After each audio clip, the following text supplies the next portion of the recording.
અમે બંને બસની પાછળની સીટ પર એકલા બેઠા હતા. તે ખૂબ જ સુંદર અને યુવાન હતી.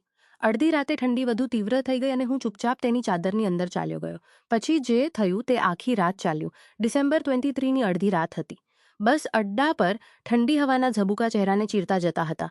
મેં ટિકિટ લઈને બસમાં ચડતો જોયું કે મોટા ભાગની સીટો ભરેલી હતી. લોકો પોતાના કોટ, શાલ અને કંબલમાં સિંપટીને બેઠા હતા. બસની સૌથી પાછળના ખૂણાની છેલ્લી સીટ પર ફક્ત એક જ છોકરી બેઠી હતી, સુંદરસી બારી પાસે. મેં ઇધર ઉધર જોયું. બાકી જગ્યા ભરેલી હતી, તેથી હું ત્યાં પાછળ ચાલ્યો ગયો. આ સીટ ખાલી છે?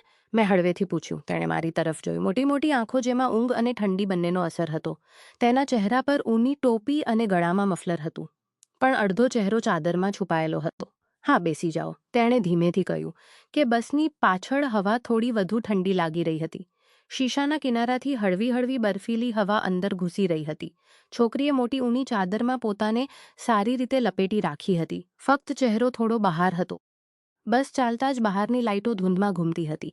અંદર હળવીસી પીળી રોશની હતી, જે પાછળ સુધી આવતા આવતા મંદ પડી ગઈ હતી. હું બારીમાંથી બહાર જોઈ રહ્યો હતો, પણ બર્ફીલી હવા કાન સુધી પહોંચી રહી હતી. થોડી વારમાં તેને પૂછકુરને તેણે હળવેથી મુસ્કુરાઈ. હા, તેથી જ આ ચાદર છે. તે મઝા મેં હસીને કહ્યું. ભાગ્યશાળી છો તમે. મારી પાસે તો ફક્ત જેકેટ છે. તેણે કંઈ ન બોલ્યું, ફક્ત મફલરને વધુ કસીને લપેટી લીધું. અમે બંને થોડી વાર ચૂપ રહ્યા. બસના ઝટકામાં ક્યારેક મારું ખભું તેના ખભા સાથે ટકરાતું તો તેણે હળવેથી ખસી જતી, પછી પાછી એ જ જગ્યાએ આવી જતી. લગભગ કલાક પછી તેણે બારીમાં માથું ટેકવીને ઊંઘી ગઈ. બહાર ધૂંધ ગાઢ થઈ ચૂકી હતી અને હવા વધુ ઠંડી થઈ ગઈ હતી. મારી જેકેટ હવે ઠંડી રોકવામાં નાકામ હતી. આંગળીઓ સુન્ન થઈ રહી હતી. મેં જોયું તેની ચાદરના કિનારાથી ગરમાહટ બહાર આવી રહી હતી, જાણે અંદર અલગ જ મોસમ હોય. અડધી રાતની આસપાસ ઠંડી એટલી વધી ગઈ કે હું વધુ સહન ન કરી શક્યો. મેં એક પળ વિચાર્યું કે કહી કે થોડી ચાદર આપો, પણ તે ઊંઘી ગઈ હતી. પછી જાણે કેવી રીતે મોં પકડીને ધીમેથી પોતાના પર ખેંચી લીધો. જેમ જેમ મેં ચાદર રોકડીને ધીમેથી પોતાના પર ખેંચી લીધો, જાણે કોઈ તાજા ફૂલની અથવા કદાચ તેના વાળની ખુશ્બુ. હું થોડો વધુ સરકી આવ્યો, જેથી આખો હિસ્સો ઢંકાઈ જાય. હવે અમે એટલા પાસે હતા કે અમારા ખભા પૂર્ણ રીતે સ્પર્શ કરી રહ્યા હતા. તે ઊંઘમાં થોડી પણ હલી ન હતી. તેની શ્વાસની ગરમાહટ હવે મારા ગાલ પાસે અનુવાઈ રહી હતી, અને તેની જગ્યાએ એક અજીબસી ગુનગુનાહટ આવી રહી હતી. બસના ઝટકાથી તેનું માથું મારા ખભા પર આવીને ટેકવાઈ ગયું. હું ચૂપ રહ્યો, ફક્ત એ પળને અનુભવતો રહ્યો. તેની આંગળીઓ ચાદરની નીચે હળવેથી હલી અને કદાચ અજાણતા મારા હાથને સ્પર્શ કરી ગઈ. તે સ્પર્શ કંઈ ન બોલી અને હું પણ ચૂપ હતો. તે હજુ પણ કંઈ ન બોલી અને હું પણ ચૂપ હતો. પણ તે ચૂપ્પીમાં પણ એક અનકહો સંબંધ બની રહ્યો હતો. ઠંડી સફર અને એક જ ચાદરની અંદર બસી ગરમાહટ વચ્ચે પાછળની સીટ પર હળવીસી કંપન અનુભવાઈ રહી હતી. કદાચ એન્જિનની ગડગડાહટ અને સડકના ઝટકાનો અસર હતો. બહાર ઘૂપ અંધારું હતું. વચ્ચે વચ્ચે હેડલાઇટની પીળી કિરણો ધૂળને ચીરવાની કોશિશ કરતી, પણ 2-3 મીટરથી આગળ કંઈ દેખાતું ન હતું. ચાદરની અંદર હળવીસી ગરમાહટ હતી. ઠંડી હવાના ઝબુકા દરેક વખત બસ રોકાતી અથવા વળતી વખતે વધુ તીવ્ર લાગતા. હું ચાદરની અંદર થોડો વધુ ખસી ગયો, જેથી હવાનો એક પણ ઝબુકો અંદર ન આવે. હવે અમે એટલા નજીક હતા કે તેની શ્વાસની લય મારા કાન પાસે સંભળાઈ રહી હતી. ઊંઘમાં પણ તે દર થોડી વારે હળવોસો હલતી, અને દર વખતે તેનું માથું પછી મારા ખભા પર પાછું આવતું, જાણે અજાણતા પોતાની હથેળીઓ રગડી. કદાચ સુન્ન થઈ ચૂકેલી આંગળીઓમાં જાન લાવવા માટે હોય. હું થીઠકી ગયો, પણ આંગળીઓ હળવેથી મારી હથેળીને સ્પર્શ કરી ગઈ. તેણે કંઈ ન કહ્યું, ફક્ત ઊંઘમાં હાથને વેવી રીતે છોડી દીધો. પણ તે સ્પર્શમાં એક અજીબસી સુકૂનભરી ગરમી હતી. બસના ડ્રાઈવર ધીમે ધીમે ગીત ગુનગુનાવી રહ્યા હતા, જે એન્જિનની આવાજમાં મળીને બસ એક ધૂન જેવું બની રહ્યું હતું. બાકીના યાત્રીઓ ઊંઘી ગયા હતા. પાછળ અમે બંનેની દુનિયા જાણે ફક્ત તે ચાદરની અંદર સિમટી ગઈ હતી. ક્યારેક બસ કોઈ ખાડામાંથી પસાર થતી તો અમે એકબીજાની નજીક એકદમ ખેંચાઈને આવી જતા. તેના વાળની ભીનાશ મારા ગાલને સ્પર્શ કરતી અને ચાદરની અંદર તેનું ખભું મારા બાજુ સાથે એવું સટ્ટા જતું, જાણે અમે વર્ષોથી સાથે સફર કરી રહ્યા હોઈએ. થોડી વાર પછી તેણે ઊંઘમાં જ હળવોસો માથું ઊંચું કરીને ચાદરને પોતાના ચહેરા સુધી ખેંચી લીધી. તેની આંખો અડધી ખુલ્લી. કદાચ તેણે મને પાસે જોઈને અનુભવ્યું, પણ તેણે કંઈ ન બોલ્યું. ફક્ત પાછી એ જ રીતે માથું ટેકવીને ઊંઘી ગઈ. હું વિચારી રહ્યો હતો કે આ સફર લાંબી છે, પણ આ રાત તેનાથી પણ લાંબી લાગી રહી હતી. ઠંડી વચ્ચે એક અજાણ્યા સાથે આ રીતની નજીકતા, આ કંઈ અલગ જ અનુભવ હતો.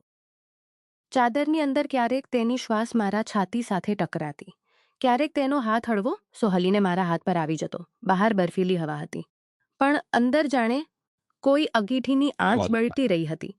અમે બંને ચૂપ હતા, પણ તે ચૂપ્પીમાં ના જાણે કેટલી વાતો હતી જે આંખોએ દેવાઈ હતી પણ હોઠ સુધી નહીં આવી રહી હતી. રાતના લગભગ 4-5 વાગ્યાની આસપાસ બસ એક ઢાબા પર રોકાઈ. કંડક્ટરે ઊંચી આવાજમાં કહ્યું, ચા કોફી 15 મિનિટનો છે. પણ અમે બંનેએ ચાદરની અંદર જ રહેવાનું પસંદ કર્યું. બહાર ઉતરવું એટલે આ ગરમાહટ ગુમાવવી એવું હતું. બસ પાછી ચાલી પડી અને હવે સડક વધુ સુનસાન હતી. આસપાસ કોઈ રોશની ન હતી, ફક્ત બસની અંદરનો પીળો ધૂંધલો ઉજાળો હતો.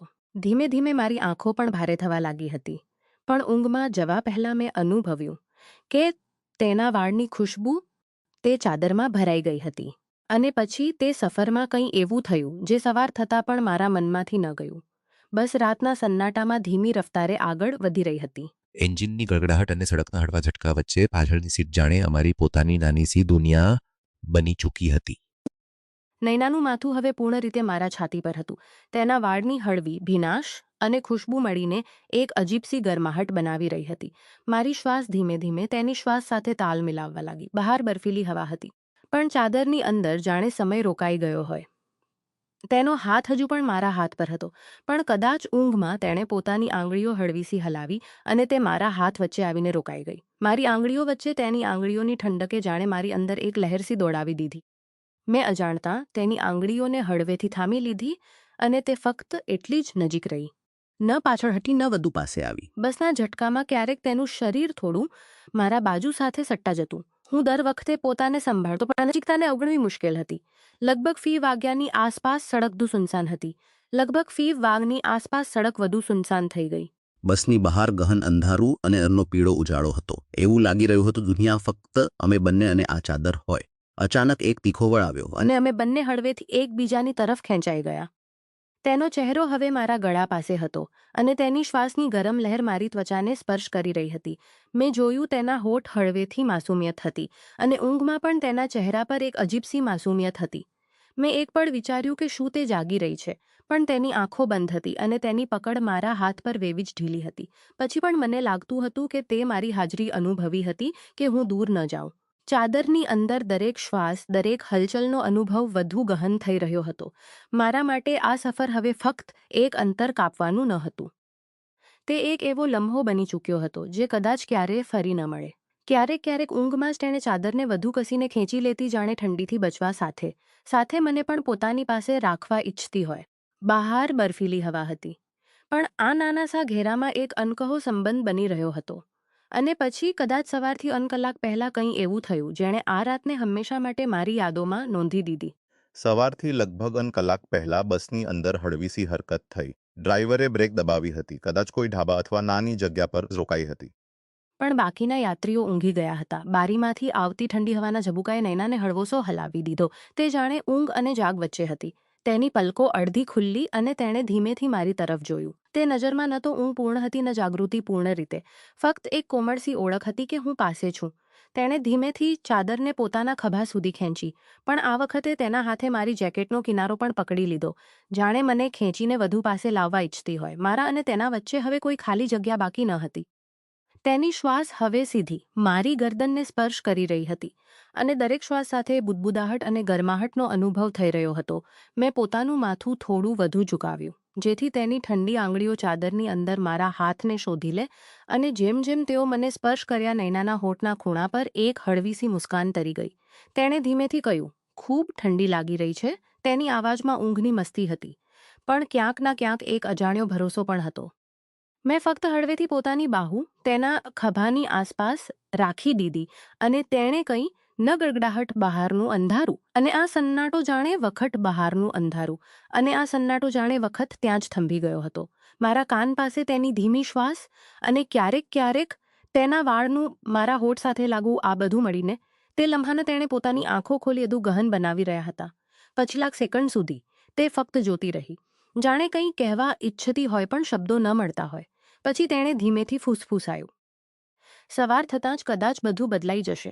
તે એક લાઇનથી મારી અંદર અગણિત સવાલ જાગી ગયા, પણ હું કંઈ પૂછી શકું તે પહેલાં જ તેણે પાછી પોતાની આંખો બંધ કરી લીધી અને ચૂપચાપ મારા છાતી સાથે લાગી ગઈ.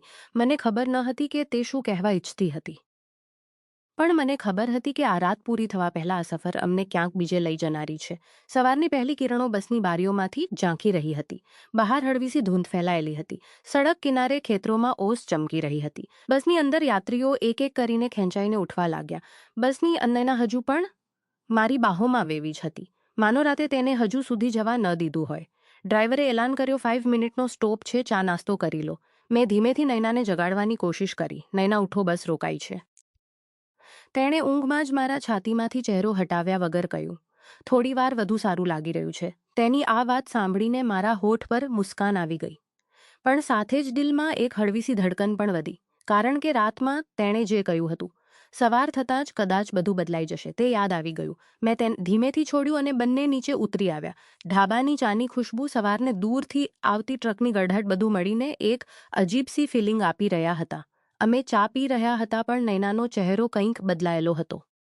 તેની આંખોમાં તે હળવીસી શરારત અને નરમી હજુ પણ હતી. પણ સાથે એક વિચારનો સાયો પણ. મેં ધીમેથી પૂછ્યું, બધું ઠીક છે ને? તેણે કેટલાક પળ ચૂપ રહી. પછી બોલી, ક્યારેક ક્યારેક સફરમાં એવા વળ આવે છે જ્યાંથી પાછા ફરવું મુશ્કેલ થઈ જાય છે. મેં તરફ જોયું અને કહ્યું, અને જો હું કહું હું તે વળ સુધી ચાલવા માંગુ છું. તેણે મુસ્કુરાઈ, પણ તે મુસ્કાનમાં એક અજીબસી ગહનતા હતી. પછી તેણે ધીમેથી કહ્યું, કદાચ આ અમારી છેલ્લી બસ યાત્રા હશે. આ રીતે મારા દિલમાં સવાલ વધુ તીવ્ર થઈ ગયા. પણ તેના લહેજામાં કંઈ એવું હતું કે મેં વધુ ન પૂછ્યું. અમે પાછા બસમાં પ્રકાશમાં તેના ચહેરાને જોવાનો અલગ જ અનુભવ આપી રહ્યો હતો. રાતની નજીકતા હજુ પણ હવામાં હતી, પણ સવારના પ્રકાશમાં બધું થોડું બદલાઈ ગયું હતું. નૈના બારીમાંથી બહાર જોઈ રહી હતી. પણ તેની આંગળીઓ બહાર જોઈ રહી હતી. પણ તેની આંગળીઓ મારી આંગળીઓને શોધી રહી હતી. મેં તેનો હાથ થામી લીધો અને તેણે ફક્ત ચૂપચાપ પકડી રાખ્યો. માનો શબ્દો હવે જરૂરી ન હતા. મને હવે લાગવા લાગ્યું હતું કે આ સફર ફક્ત એક મંજિલ નજીક જવાની છે, જે હજુ સુધી તેણે મારી પાસેથી છુપાવી રાખ્યું છે. બસ શહેરના બાહ્ય હિસ્સામાં દાખલ થઈ ચૂકી હતી. બહારના નજારા બદલાઈ ગયા હતા. હવે નાની નાની ઇમારતો હતી. દુકાનોના શટર અને સડક પર ભાગતા લોકો દેખાવા લાગ્યા હતા. દુકાનોના શટર અને સડક ભાગતા લોકો દેખાવા લાગ્યા હતા. દરેક પસાર થતા પણ સાથે મારા દિલની ધડકન થોડી તીવ્ર થઈ રહી હતી. બારીમાંથી બહાર જોતા હું મારી તરફ જોયું. મેં ધીમેથી કહ્યું, નૈના, તમે કંઈ કહેવા કેમ નથી? તેણે મારી તરફ જોયું. પછી હળવીસી મુસ્કાન આપી. કેટલીક વાતો મંજિલ પર જ સમજાય છે. તેનું આ કહેવું મારા માટે અડધો જવાબ અને અડધો નવો સવાલ હતો. બસ એક મોટા સ્ટેન્ડ પાસે જઈને ધીમી થઈ. ડ્રાઈવરે કહ્યું, જે યાત્રીઓ અહીં ઉતરવા માંગે છે, ઉતરી જાઓ. ઉતરી જાઓ? નૈનાએ મારો હાથ પકડ્યો. અમે અહીં ઉતરીશું. મને થોડું આશ્ચર્ય થયું. પણ તમારું તો ઘર. તેણે વાત કાપી દીધી. બસ ચાલો. સડક પર ટ્રોલી ખેંચતા લોકો, ઠેલાઓમાંથી આવતી ગરમ સમોસાની ખુશ્બુ અને દૂરથી આવતી કોઈ ટ્રેન, સિટી, બધું જાણે કોઈ ફિલ્મનું સીન લાગી રહ્યું હતું. પણ મારું ધ્યાન ફક્ત નૈના પર હતું. તેણે મને કંઈ ન કહ્યા વગર એક તંગસી ગલીની તરફ લઈ જવા લાગી. હું તેની પાછળ પાછળ ચાલી રહ્યો હતો. મનમાં હજાર સવાલ હતા પણ આવાજ નીકળી રહ્યો ન હતો. ગલીમાં હળવીસી નમી હતી અને દિવાલો પર જૂના પોસ્ટરના ટુકડા ચોંટેલા હતા. છેવટે તે એક નાના પણ સાફ સુથરા ઘરની સામે રોકાઈ ગઈ. તેણે દરવાજો ખોલ્યો અને વગર ફરે અંદર ચાલી ગઈ. હું પણ અંદર ગયો. ઓરડો સાદો હતો પણ દિવાલ પર એકમાં રાખેલી તસવીરે મારું ધ્યાન ખેંચ્યું. તેમાં નૈના હતી, પણ તેની સાથે એક આદમી અને એક નાનીસી છોકરી પણ હતી. મેં તસવીરની તરફ ઇશારો કર્યો. આ કોણ છે? નૈનાએ મારી તરફ જોયું. તેની આંખોમાં હવે તે નરમી ન હતી, પણ એક ભારેપણું હતું. તેણે બોલી, આ મારા જીવનનો તે હિસ્સો છે જે મેં કોઈને નથી કહ્યો. મારા હોઠ સુકાવા લાગ્યા. મતલબ? તે પાસે આવી અને લગભગ ફૂસફૂસાતી હોય તેમ બોલી, આ આદમી મારો પતિ હતો.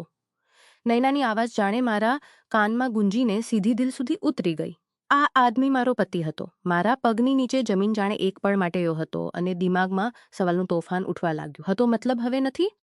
મેં ધીમેથી પૂછ્યું. નૈનાએ ગહન શ્વાસ લીધો. પછી બારીની તરફ જોતા બોલી, 4 વર્ષ પહેલાંની વાત છે. અમે ખુશ હતા, અથવા ઓછામાં ઓછું હું વિચારતી હતી કે ખુશ છીએ. મારી એક નાની સી દીકરી હતી, માયા. બધું ઠીક હતું, પણ તેણે પોતાને સંભાળી. એક રાત સડક પાર કરતી વખતે એક ટ્રકે તેમને ટક્કર મારી. એક ટ્રકે તેમને ટગોડી દીધો. ત્યાં જ બંને પરી આંખો સામે દમ તોડી દીધો. હું તેના ચહેરાની તરફ જોઈ રહ્યો. આજ તેણે કેટલી વાર આ વાર્તા પોતાની અંદર દબાવીને જીવી છે. મેં પૂછ્યું, તે પછી?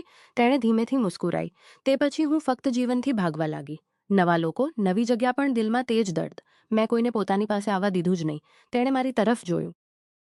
પણ તમારી સાથે વાત કરવી સફરમાં તમારું સાથ અજીબ સો સુકૂન આપતો રહ્યો. મારી પાસે શબ્દો ન હતા. એક ચૂપ્પી હતી જેમાં અમે બંનેની શ્વાસની આવાજ પણ સાફ સંભળાઈ રહી હતી. પછી તેણે મેજ પર રાખેલો એક લિફાફો પણ સાફ સંભળાઈ રહી હતી. આ તમારા માટે ચિઠ્ઠી અને એક જૂની ટ્રેનની ટિકિટ હતી. ટિકિટ પર તારીખ તે જ હતી જે દિવસે અમે પહેલી વાર બસમાં મળ્યા હતા. ટિકિટ પર તારીખ તે જ હતી જે દિવસે અમે પહેલી વાર બસમાં મળ્યા હતા. તો કદાચ હું તમને હજુ સુધી સત્ય કહેવાનું સાહસ જુટાવી ચૂકી છું. મેં તમારી સાથે સફરમાં યું જ નહીં મળવાનો નિર્ણય લીધો હતો. હું તમને ખૂબ પહેલાંથી જાણતી હતી. તમે મારા પિતાના સૌથી નજીકના મિત્રના પુત્ર છો. એક વાર તમે બચપાની દીકરીની કસમ દઈને કહ્યું હતું કે જો અમે ન રહીએ તો તેનું ખ્યાલ તમે રાખવું. હું ફક્ત આ જોવા માંગતી હતી કે તમે તે કસમના છો કે નહીં. મારા હાથ કાંપવા લાગ્યા. હું તેની તરફ જોયું તો આ બધું એક ઇત્તેફાક ન હતું. નૈનાએ સિર હલાવ્યું. ના, આ એક ઇમ્તિહાન હતું અને તમે પાસ કરી લીધું. મારા હોઠ સુકાયેલા હતા. પણ દિલમાં એક અજીબસો સુકૂન હતો, જાણે કોઈ અધૂરો વાદો પૂરો થઈ ગયો હોય. નૈનાએ ધીમેથી મારા ખભા પર હાથ રાખ્યો. હવે તમે જઈ શકો છો, પણ યાદ રાખવું કે માયાની માં તમને પોતાનું માની ચૂકી છે. હું ફક્ત હળવોસો સિર ઝુકાવ્યો અને બહાર નીકળી આવ્યો. ગલીના વડ પર પહોંચીને મેં છેલ્લી વાર પાછળ ફરીને જોઉં. નૈના દરવાજે ઊભી હતી. મુસ્કુરાતી હતી, જાણે કહી રહી હોય કે હવે હું એકલી નથી. કારણ કે હવે તેનું દર્દ, તેનો ભરોસો બંને મારા હિસ્સા હતા.